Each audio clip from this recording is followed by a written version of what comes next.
Chapter 62. The Dart. A word concerning an incident in the last chapter. According to the invariable usage of the fishery, the whaleboat pushes off from the ship, with the headsman or whale killer as temporary steersman, and the harpooner or whale fastener pulling the foremost oar, the one known as the harpooner oar. Now it needs a strong, nervous arm to strike the first iron into the fish, for often, in what is called a long dart, the heavy implement has to be flung to the distance of 20 or 30 feet, but however prolonged and exhausting the chase, the harpooner is expected to pull his oar meanwhile to the uttermost. Indeed, he is expected to set an example of superhuman activity to the rest, not only by incredible rowing, but by repeated loud and intrepid exclamations, and what it is to keep shouting at the top of one's compass, while all the other muscles are strained and half-started. What that is, none know but those who have tried it. For one, I cannot bawl very heartily and work very recklessly at one and the same time. In this straining, bawling state then, with his back to the fish, all at once the exhausted harpooner hears the exciting cry, "Stand up and give it to him!" He now has to drop and secure his oar, turn round on his center halfway, seize his harpoon from the crotch, and with what little strength may remain, he essays to pitch it somehow into the whale.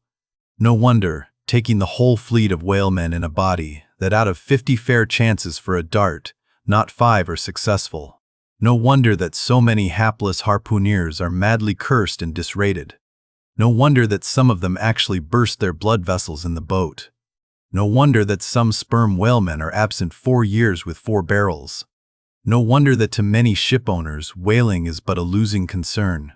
For it is the harpooner that makes the voyage, and if you take the breath out of his body, how can you expect to find it there when most wanted?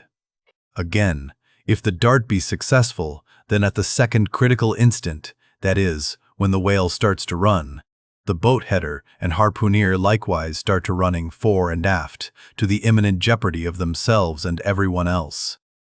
It is then they change places, and the headsman, the chief officer of the little craft, takes his proper station in the bows of the boat. Now, I care not who maintains the contrary, but all this is both foolish and unnecessary. The headsman should stay in the bows from first to last. He should both dart the harpoon and the lance, and no rowing whatever should be expected of him, except under circumstances obvious to any fisherman.